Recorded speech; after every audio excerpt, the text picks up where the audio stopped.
Hi everyone. In last lecture we had discussed about concept of dower.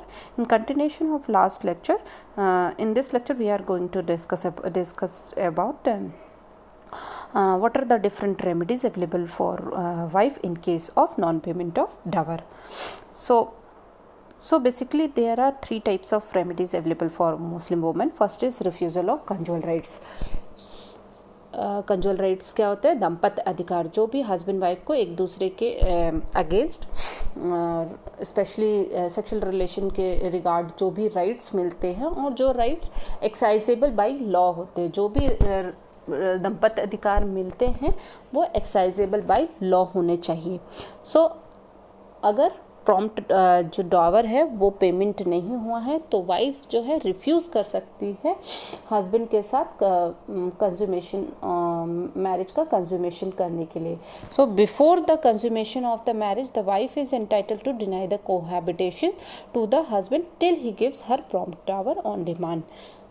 अगर marriage का consummation नहीं हुआ है उसके पहले वाइफ को पूरा अधिकार है डिनाई करने के लिए, रिलेशनशिप इस्टेब्लिश करने के लिए, जब तक कि उसका प्रॉम्प्ट डॉवर उसको पेमेंट नहीं हो जाता है. यहाँ पर एक चीज़ नोट करने वाली बात है कि मुस्लिम लॉ में मुस्लिम हस्बैंड को पूरी तरीके से राइट है cohabitation with his wife.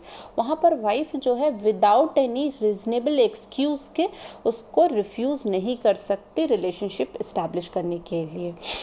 But अगर नॉन पेमेंट ऑफ डॉवर हुआ है, और मैरिज कंज्यूमेशन नहीं हुई है तो इन दैट सर्कमस्टांसेस यहाँ पर वाइफ के पास ये excuse, reasonable excuse according to Muslim law है, और जब तक उसको प्रॉम्प्ट डॉवर पेमेंट नहीं होगा तब तक वो उसको रिफ्यूज़ कर सकती है कंज्यूमेशन ऑफ मैरिज के लिए. Nasra Begum versus Rizwan Ali, AIR 1980, where the consummation has taken place even once. इस केस में बोला गया जहाँ पर कंज्यूमेशन रिलेशनशिप सिर्फ एक बार भी इस्टेब्लिश हुआ हो, और वहाँ पर वाइफ जो होता है वो अपने एक्सक्यूज़ लेने के लिए, मतलब refuse of consummation of conjugal rights को लॉस्ट कर देती है. वहाँ पर अगर if the marriage has already been consummated, the husband's suit for restitution of right will not fail on the ground of non-payment of prompt dower.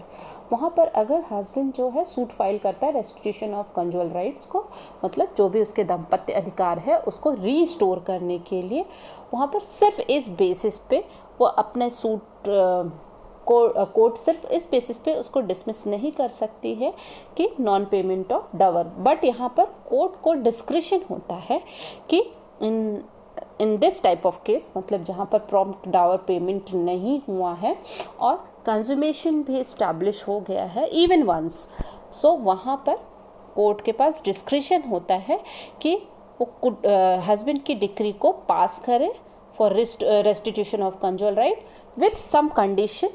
मतलब some condition यहाँ पर ये है कि subject to the payment of prompt dower, वो husband पे impose करती है कि वो जो भी प्रॉम्प्ट डॉवर अनपेड है उसको वाइफ को पेड करे. In next case Anis Begum versus Mohammad Istafa Wali Khan, AIR 1933.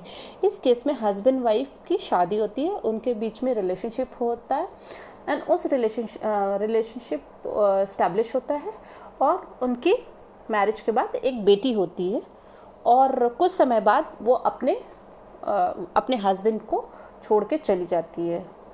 सो यहाँ पर हस्बैंड जो है, मुस्लिम हस्बैंड है, वो रेस्टिट्यूशन ऑफ कंजुअल राइट्स का सूट फाइल करता है.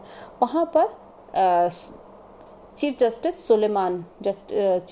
सुलेमान ने ऑब्जर्वेशन दिया कि that there was no absolute right in a husband to claim conjugal right unconditionally. यहाँ पर ये नहीं है कि अगर रिलेशनशिप इस्टेब्लिश हो गया है तो वहाँ पर उसके पास एब्सोल्यूट पावर नहीं है रिस्टोरेशन, मतलब restitution of conjugal rights unconditionally उसको पास नहीं कर सकते. वहाँ पर हस्बैंड के पास वहाँ पर एब्सोल्यूट राइट्स नहीं रहता है, बट यहाँ पर court have discretion to make a decree of restitution of conjugal right condition on payments of payment of wife unpaid prompt dower even where the marriage has already been consummated. और जहाँ पर already consummated हो जाती है वहाँ पर court को discretion होता है कि डिक्री जब भी रेस्टिट्यूशन ऑफ कंजुअल राइट्स की पास करे विथ कंडीशन दैट की पेमेंट ऑफ जो भी अनपेड प्रॉम्प्ट डवर है उसका पेमेंट वाइफ को किया जाए. Accordingly, the decree for restitution of conjugal right was passed in favor of the husband subject to his payment of 15,000 rupees.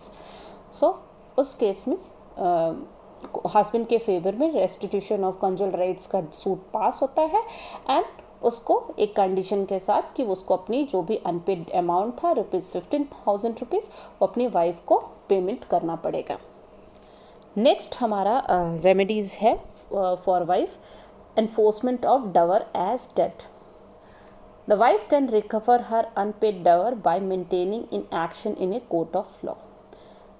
So यहाँ पर ये है कि जैसे कि कोई लेनदार जो क्रेडिटर होता है जैसे वो केस फाइल करता है कोर्ट में अपने लोन का रीपेमेंट करने के लिए, सेम उसी तरीके से वाइफ भी अपने हस्बैंड के अगेंस्ट नॉन पेमेंट ऑफ डवर के सिचुएशन में वाइफ हस्बैंड के अगेंस्ट रिकवरी करने के लिए अपना जो भी अनपेड डवर है केस कोर्ट के पास जा सकती है. In case of Hamira Bibi versus Zubaida Bibi 1916 it was held that the widow has a special right to demand the unpaid dower to his husband.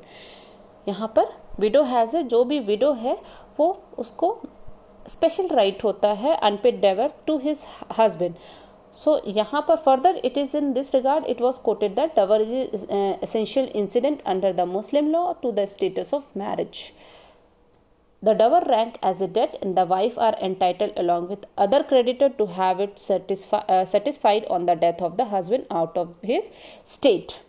इस केस में बोला गया कि जो विडो होती है अगर हस्बैंड की डेथ हो जाती है उस सर्कमस्टांसेस में भी वाइफ की जो अनपेड डवर का अमाउंट रिकवर करने का उसका राइट स्टिल एग्जिस्ट होता है लाइक क्रेडिटर के राइट्स एग्जिस्ट होते हैं. इसमें ये बोला गया है कि अगर वाइफ का डवर जो है अनपेड है तो उसके जो भी स्टेट है जो भी प्रॉपर्टी है उससे जैसे दूसरे क्रेडिटर उससे रिकवरी करेंगे वैसे ही वाइफ उस प्रॉपर्टी से अपनी रिकवरी अनपेड जो भी डवर है उसका अमाउंट रिकवर कर सकती है. If the husband dies the widow is entitled to recover the amount by filing a suit against the legal heir of the deceased husband. अगर हस्बैंड की डेथ हो जाती है in that circumstances widow entitle हो जाती है वो amount की recovery against the legal heir जो भी हस्बैंड के लीगल हायर्स है उससे वो उनके अगेंस्ट सूट फाइल करके उससे वो रिकवरी कर सकती है. बट यहाँ पर इम्पॉर्टेंट चीज़ नोट डाउन करने वाली बात ये है कि जो लीगल हायर्स होते हैं वो पर्सनली लायबल नहीं होंगे फॉर पेमेंट ऑफ डवर. वहाँ पर जो भी उनको प्रॉपर्टी मिली है आउट ऑफ दैट प्रॉपर्टी उनको उस प्रॉपर्टी से ही वो अनपेड डवर की रिकवरी करेंगे. जो भी लीगल हायर्स हैं वो पर्सनली लायबल नहीं होंगे और जो डावर है वो जो भी प्रॉपर्टी है डिजीज्ड हस्बैंड की जो को उनको इनहेरिटेंस में मतलब हायर्स को इनहेरिटेंस में जो प्रॉपर्टी मिली है वो उसी से उसका पेमेंट करेंगे मुस्लिम वाइफ को. नेक्स्ट रेमेडीज़ है अवेलेबल है for Muslim women. Widows right to retention. मतलब यहाँ पर विडोज़ को राइट है जो भी प्रॉपर्टी बची हुई है हस्बैंड के पास जो भी प्रॉपर्टी है उसको अपने पास रखने की मतलब धारण कर सकती है. रिटेंशन का मतलब होता है अपने पास बीइंग केप्ट अपने पास रख सकती है. After the death of the husband, the most effective method of enforcement of dower is the exercise of right of retention. A widow whose dower remains unpaid has a right to retain the property of the husband till her dower debt is satisfied.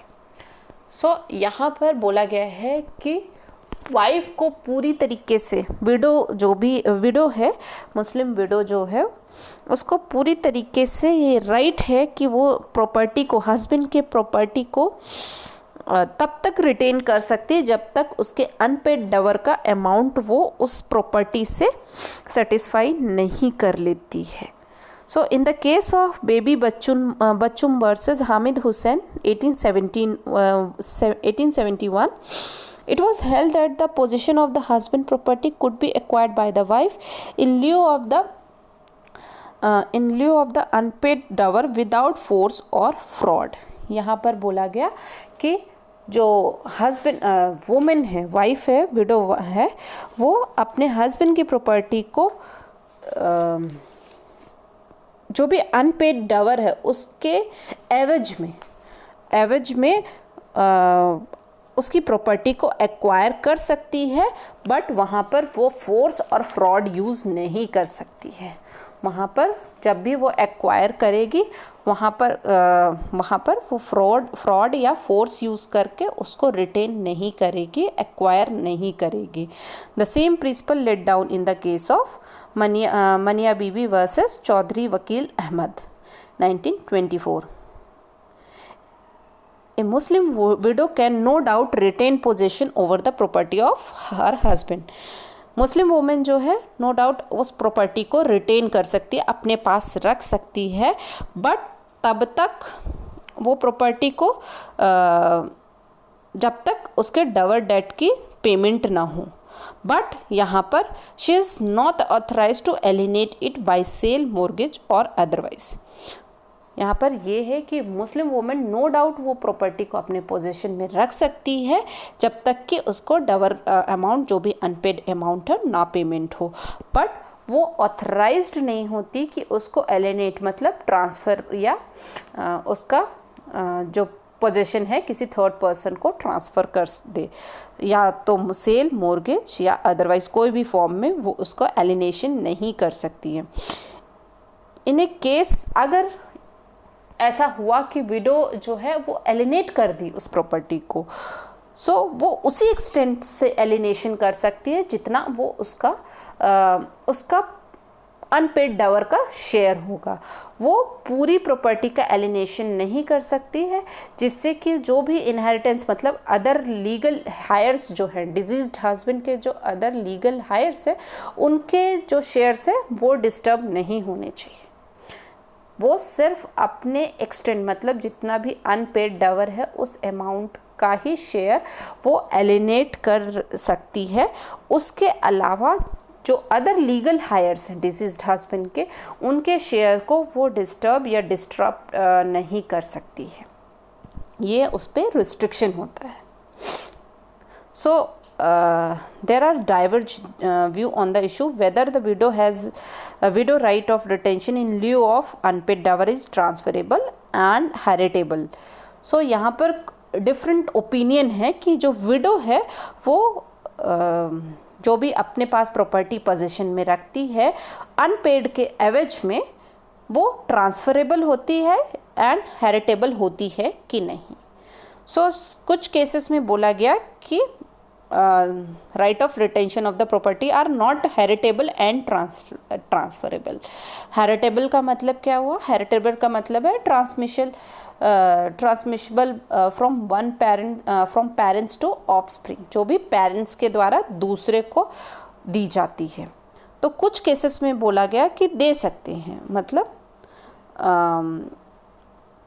कुछ cases में बोला गया कि property जो है transferable भी होती है और हेरिटेबल भी होती है, बट कुछ केसेस में बोला गया कि ये ना तो ट्रांसफरेबल होती है ना तो हेरिटेबल होती है।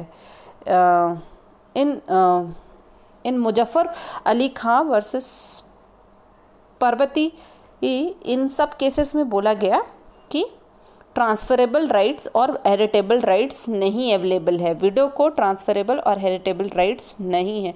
उसी के कॉन्ट्ररी कुछ केसेस में बोला गया, जैसे हुसैन वर्सेस राहिमा खान, इन सब केसेस में बोला गया कि विडो को जो है वो राइट है कि वो प्रॉपर्टी को हेरिटेबल भी कर सकती है और ट्रांसफरेबल भी कर सकती है।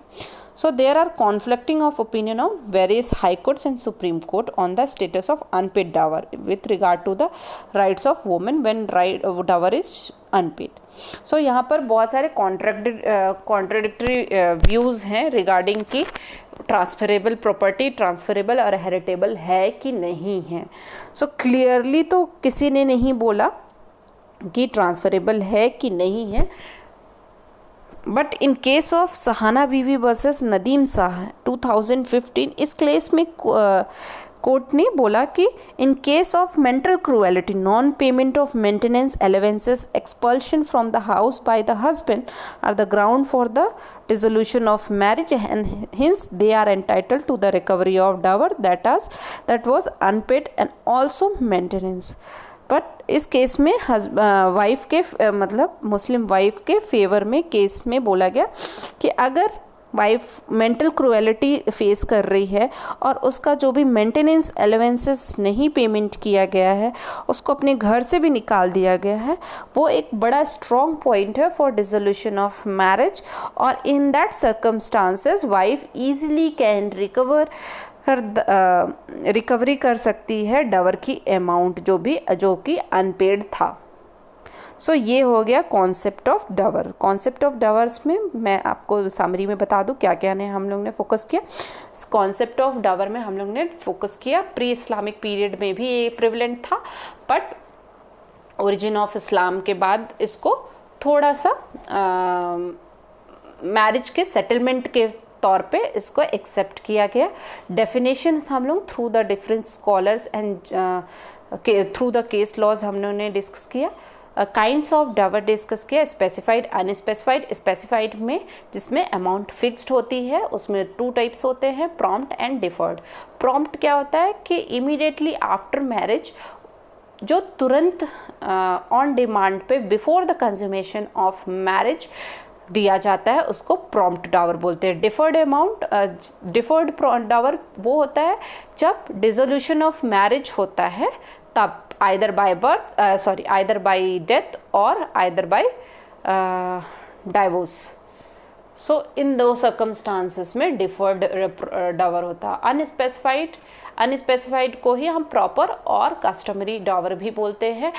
अगर in case at the time of marriage dower का अमाउंट फिक्स नहीं किया गया है उस सर्कमस्टांसेस में कोर्ट के पास डिस्क्रिशन होता है कुछ सिचुएशंस को, कुछ सर्कमस्टांसेस को कंसीडर करते हुए, जैसे फाइनेंशियल स्टेटस और सोशल स्टेटस ऑफ फादर्स, उसकी वाइफ की जो भी क्वालिफिकेशन है, उसके पेरेंटल फीमेल रिलेटिव्स को कितना डावर मिला, इन सब चीज़ों को ध्यान में रखते हुए वो उसको डिसाइड करेंगी. And what are the remedies हम लोग ने डिस्कस किया कि 3 रेमेडीज़ मिलती हैं उनको. 3 टाइप से रेमेडीज़ अवेलेबल होती है मुस्लिम वुमेन्स को.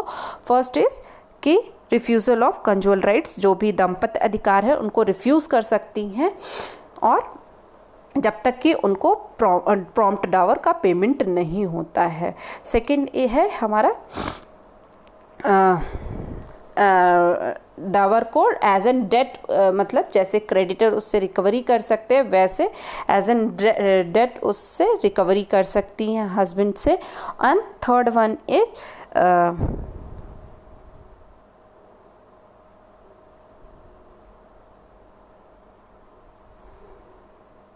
विडोज राइट ऑफ रिटेंशन, मतलब हस्बैंड को राइट होता है कि प्रॉपर्टी को तब तक रिटेन कर सकते, अपने पास रख सकती हैं जब तक कि हस्बैंड उनको अनपेड डावर पेमेंट नहीं करते हैं. सो ये है हमारा कॉन्सेप्ट ऑफ डावर. इसमें अगर आपको कोई भी कंफ्यूजन हो आप क्वेश्चंस पूछ सकते हैं.